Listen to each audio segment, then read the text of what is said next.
Hi hello viewers, welcome to my channel Sama foods.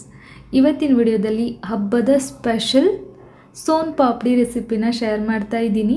ಎಳೆಯಾಗಿ ಪರ್ಫೆಕ್ಟಾಗಿ ಅಂಗಡಿಯಿಂದ ತಂದಿರ್ತೀವಲ್ಲ ಅದೇ ಥರ ಮನೇಲೇ ಮಾಡ್ಕೋಬೋದು. ಮಾಡೋದು ತುಂಬ ಸುಲಭ. ಕಡಿಮೆ ಕ್ವಾಂಟಿಟಿನಲ್ಲಿ ನೀವು ಕೂಡ ಟ್ರೈ ಮಾಡಿ. ಖಂಡಿತವಾಗ್ಲೂ ಪರ್ಫೆಕ್ಟಾಗಿ ಸೋನ್ ಪಾಪಡಿನ ನೀವು ಕೂಡ ಮಾಡ್ತೀರಾ.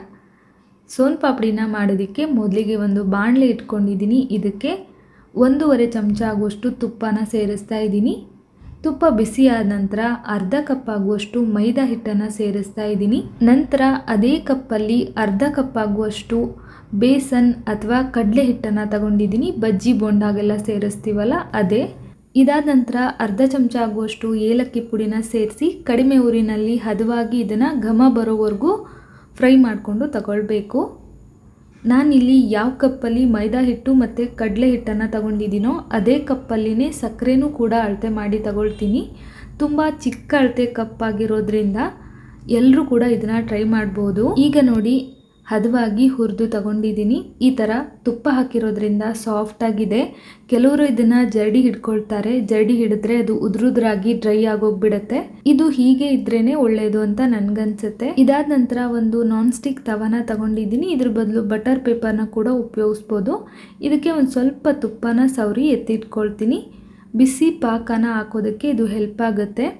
ನಾನ್ ಸ್ಟಿಕ್ ತವಾನ ಉಪಯೋಗಿಸೋದ್ರಿಂದ ಬಿಗಿನರ್ಸ್ ಆಗಿದ್ದರೆ ತುಂಬ ಹೆಲ್ಪ್ ಆಗುತ್ತೆ. ತುಂಬ ರೂಢಿ ಇದ್ದರೆ ಅವರು ಹೆಂಗೋ ಮಾಡ್ಕೊಂಬಿಡ್ತಾರೆ. ರೂಢಿ ಇಲ್ದವ್ರಿಗೆ ಇದು ತುಂಬ ಈಸಿ ಆಗುತ್ತೆ. ಹಾಗಾಗಿ ನಾನು ಕೂಡ ನಾನ್ ಸ್ಟಿಕ್ ತವಾನ ಬಳಸ್ತಾ ಇದ್ದೀನಿ. ಇದಾದ ನಂತರ ಒಲೆ ಮೇಲೆ ಒಂದು ಪಾತ್ರೆನ ಇಟ್ಕೊಂಡಿದ್ದೀನಿ. ಇದಕ್ಕೆ 1 ಕಪ್ ಆಗುವಷ್ಟು ಸಕ್ಕರೆ, ಅರ್ಧ ಕಪ್ ಆಗುವಷ್ಟು ನೀರನ್ನು ಸೇರಿಸ್ತಾ ಇದ್ದೀನಿ. ಊರಿನ ಯಾವುದೇ ಕಾರಣಕ್ಕೂ ಜಾಸ್ತಿ ಮಾಡೋಕ್ಕೆ ಹೋಗಬೇಡಿ, ಕಡಿಮೆನೇ ಇರಲಿ. ಕಡಿಮೆ ಊರಿನಲ್ಲಿ ಮಿಕ್ಸ್ ಮಾಡ್ತಾ ಸಕ್ಕರೆನ ಕರಗಿಸ್ಕೊಂಡು ಪಾಕ ತಗೊಳ್ಬೇಕಾಗತ್ತೆ. ಇವಾಗ ನೋಡಿ, ಸಕ್ಕರೆ ಕರಗಿದೆ, ಚೆನ್ನಾಗಿ ಕುದೀತಾ ಇದೆ. ಈ ಥರ ಸಕ್ಕರೆ ಎಲ್ಲ ಚೆನ್ನಾಗಿ ಕರಗಿ ಕುದಿಯೋವಾಗ ಇದಕ್ಕೆ ಒಂದು ಇಂಪಾರ್ಟೆಂಟ್ ಇಂಗ್ರೀಡಿಯೆಂಟನ್ನು ಹಾಕಬೇಕಾಗತ್ತೆ. ಅದೇನೆಂದರೆ 1 ಚಮಚ ಆಗುವಷ್ಟು ನಿಂಬೆ ರಸನ ಸೇರಿಸ್ತಾ ಇದ್ದೀನಿ. ಇದನ್ನು ಹಾಕೋದ್ರಿಂದ ಸೋನ್ ಪಾಪಡಿ ತುಂಬ ಚೆನ್ನಾಗಿ ಬರುತ್ತೆ. ಹೀಗೆ ಇದನ್ನು ಕುದಿಸ್ಕೊಳ್ತಾ ಶುಗರ್ ಸಿರಪ್ದು ಕಲರ್ ಚೇಂಜ್ ಆಗಬೇಕು. ಲೈಟಾಗಿ ಆರೆಂಜ್ ಕಲರ್ ಆಗಬೇಕು. ಅಲ್ಲಿವರೆಗೂ ಇದನ್ನು ಕುದಿಸ್ಕೊಳ್ಬೇಕು. ಇವಾಗ ನೋಡಿ, ಪಾಕನ ಚೆಕ್ ಮಾಡ್ಕೊಳ್ತಾ ಇದ್ದೀನಿ. ನೀರಲ್ಲಿ ಹಾಕಿದ್ರೆ ಈ ಥರ ಉಂಡೆ ಕಟ್ಟೋದಕ್ಕೆ ಬರಬೇಕು. ನಂತರ ಎಳೆದ್ರೆ ಇದನ್ನು ಈ ಥರ ಉದ್ದಕ್ಕೆ ಎಳೆ ಆಗಬೇಕು. ಈ ಪಾಕ ಇದಕ್ಕೆ ಸರಿಯಾಗಿದೆ ಅಂತ ಅರ್ಥ. ಈಗ ಇದನ್ನು ಇಮಿಡಿಯೇಟಾಗಿ ತಗೊಂಡು ಆಗಲೇ ತುಪ್ಪ ಸವರಿ ಎತ್ತಿಟ್ಕೊಂಡಿದ್ವಲ್ಲ ತವಕ್ಕೆ, ಅದಕ್ಕೆ ಸೇರಿಸ್ತಾ ಇದ್ದೀನಿ. ಪಾಕ ಬಂದಿದೆ ಅಂತ ಗೊತ್ತಾದ ಕೂಡಲೇ ಅದನ್ನು ತುಪ್ಪ ಹಚ್ಚಿಟ್ಟಿರೋ ತವಕ್ಕೆ ಇಮಿಡಿಯೇಟಾಗಿ ಸೇರಿಸ್ಬಿಡ್ಬೇಕು. ಮತ್ತು ಅದನ್ನು ತಣ್ಣಗಾಗೋದಕ್ಕೆ ಬಿಡಬಾರ್ದು. ಒಂದು ಸೌಟಲ್ಲಿ ಆ ಕಡೆ ಈ ಕಡೆ ಮಿಕ್ಸ್ ಮಾಡ್ತಾ ಅದನ್ನು ಒಂದು ಉಂಡೆ ಥರ ಮಾಡಿಕೊಂಡು ತೊಗೊಂಬಿಡ್ಬೇಕು. ಈಗ ಇದು ಇನ್ನೂ ಬಿಸಿಯಾಗೇ ಇದೆ, ಆದರೂ ಕೂಡ ನಾನು ಹೇಗೋ ಮ್ಯಾನೇಜ್ ಮಾಡ್ತಾ ಇದ್ದೀನಿ. ರೂಢಿಯಾದರೆ ಏನೂ ಪ್ರಾಬ್ಲಮ್ ಇಲ್ಲ. ಮೊದಲನೇ ಸಲ ಮಾಡೋರು ಬಿಗಿನರ್ಸ್ಗಾದರೆ ಸ್ವಲ್ಪ ಕಷ್ಟ ಅಂತ ಅನಿಸುತ್ತೆ. ತೊಂದರೆ ಇಲ್ಲ, ಆದರೂ ಕೂಡ ಮಾಡ್ಬೋದು.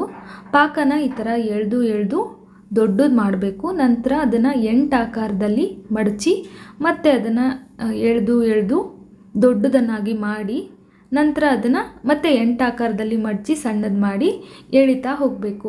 ಇದೇ ಪ್ರೊಸೀಜರ್ನ ಎಲ್ಲಿವರೆಗೂ ಕಂಟಿನ್ಯೂ ಮಾಡಬೇಕು ಅಂದರೆ, ಪಾಕ ಸ್ವಲ್ಪ ಗೋಲ್ಡನ್ ಕಲರ್ಗೆ ಬಂದಿದೆ ಅಲ್ವಾ, ಈ ಹದ ಬರೋವರೆಗೂ ಅದನ್ನು ಹಾಗೇ ಸ್ಟ್ರೆಚ್ ಮಾಡಬೇಕು.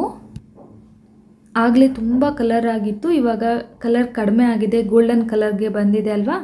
ಈ ಟೈಮಲ್ಲಿ ಕಡಲೆ ಹಿಟ್ಟು ಮತ್ತು ಮೈದಾ ಹಿಟ್ಟನ್ನು ಆಗಲೇ ಫ್ರೈ ಮಾಡಿ ಎತ್ತಿಟ್ಕೊಂಡಿದ್ವಲ್ಲ ಅದನ್ನು ಸೇರಿಸಿ ಈ ಸರ್ಕಲ್ಗೆ ಚೆನ್ನಾಗಿ ಅದನ್ನು ಸವರಬೇಕು. ನಂತರ ಸ್ಟ್ರೆಚ್ ಮಾಡಬೇಕು. ದೊಡ್ಡದಾಗುತ್ತಲ್ವ, ಆವಾಗ 8 ಆಕಾರಕ್ಕೆ ಅದನ್ನು ಮಡಚಬೇಕು. ಮತ್ತು ಅದಕ್ಕೆ ಆ ಹಿಟ್ಟನ್ನು ಸವರಿ ಸ್ಟ್ರೆಚ್ ಮಾಡಬೇಕು. ಇದೇ ಪ್ರೊಸೀಜರ್ನ ಎಷ್ಟು ತೆಳುವಾದ ಎಳೆಗಳನ್ನು ಮಾಡೋಕ್ಕಾಗುತ್ತೋ ಅಲ್ಲಿವರೆಗೂ ಅದನ್ನು ಕಂಟಿನ್ಯೂ ಮಾಡ್ತಾ ಹೋಗಬೇಕು. ಸೋನ್ ಪಾಪಡಿ ನೋಡಿದ್ದೀರಲ್ವ, ಎಷ್ಟೊಂದು ತೆಳುವಾಗಿ ಕೂದಲೆಳೆ ಥರ ಇರುತ್ತೆ. ಅಲ್ಲಿವರೆಗೂ ಕಂಟಿನ್ಯೂ ಮಾಡ್ತಾ ಹೋಗಬೇಕು. ನೋಡ್ತಾ ಇದ್ದೀರಲ್ವ, ಎಳಿತಾ ಇದ್ದೀನಿ. ಅದು ದೊಡ್ಡದಾಗತ್ತೆ.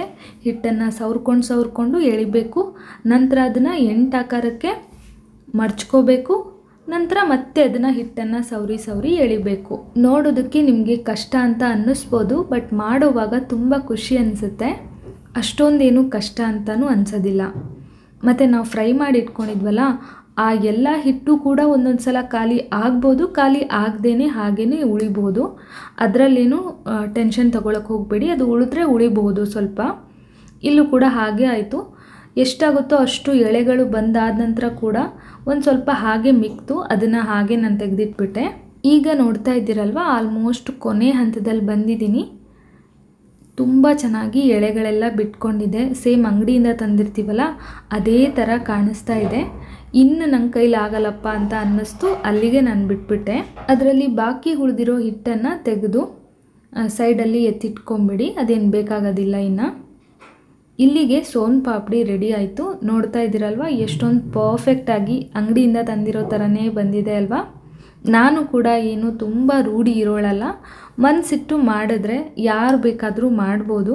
ನೋಡ್ತಾ ಇದ್ರೇ ಖುಷಿಯಾಗುತ್ತಲ್ವ ಎಷ್ಟೊಂದು ಎಳೆ ಎಳೆಯಾಗಿ ಪರ್ಫೆಕ್ಟಾಗಿ ಬಂದಿದೆ. ಫ್ರೆಂಡ್ಸ್, ನೀವೇನಾದರೂ ನಮ್ಮ ಚಾನಲ್ನ ಫಸ್ಟ್ ಟೈಮ್ ವಿಸಿಟ್ ಮಾಡ್ತಾ ಇದ್ದರೆ ಪ್ಲೀಸ್ ನಮ್ಮ ಚಾನಲ್ನ ಸಬ್ಸ್ಕ್ರೈಬ್ ಮಾಡ್ಕೊಳ್ಳಿ, ಸಪೋರ್ಟ್ ಮಾಡಿ. ಹಾಗೆ ವಿಡಿಯೋ ಇಷ್ಟ ಆದರೆ ಒಂದು ಲೈಕ್ ಸಹ ಮಾಡಿ. ಈಗ ಇದಕ್ಕೆ ಒಂದೊಳ್ಳೆ ಶೇಪ್ ಕೊಟ್ಕೊಳ್ಳೋಣ. ಅಂಗಡಿ ಥರನೇ ಬೇಕು ಅಂದರೆ ಸ್ಕ್ವೇರ್ ಆಗಿರೋಂಥ ಬಾಕ್ಸಲ್ಲಿ ಕೆಳಗಡೆ ಬಾದಾಮ್ ಮತ್ತು ಪಿಸ್ತಾನ ಪುಡಿ ಮಾಡಿ ಉದುರಿಸಿ ಅದರ ಮೇಲ್ಗಡೆ ಸೋನ್ ಪಾಪಡಿನ ಹಾಕಿ ಆಮೇಲೆ ನಮಗೆ ಬೇಕಾಗಿರೋ ಸೈಜಲ್ಲಿ ಕಟ್ ಮಾಡ್ಕೋಬೇಕು.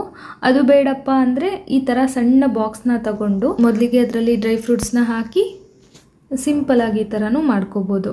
ಐ ಹೋಪ್ ಇವತ್ತಿನ ಈ ವಿಡಿಯೋ ನಿಮ್ಮೆಲ್ಲರಿಗೂ ತುಂಬಾ ಇಷ್ಟ ಆಯಿತು ಅಂದ್ಕೊಳ್ತೀನಿ. ಇಷ್ಟ ಆಗಿದ್ರೆ ಒಂದು ಲೈಕ್ ಮಾಡೋದನ್ನು ಮರಿಬೇಡಿ. ಮುಂದಿನ ವಿಡಿಯೋದಲ್ಲಿ ಮತ್ತೊಂದು ಟೇಸ್ಟಿ ರೆಸಿಪಿ ಜೊತೆಗೆ ಮತ್ತೆ ಸಿಗ್ತೀನಿ. ಅಲ್ಲಿವರೆಗೂ ಕಾಯ್ತಾ ಇರಿ. Bye friends, thank you.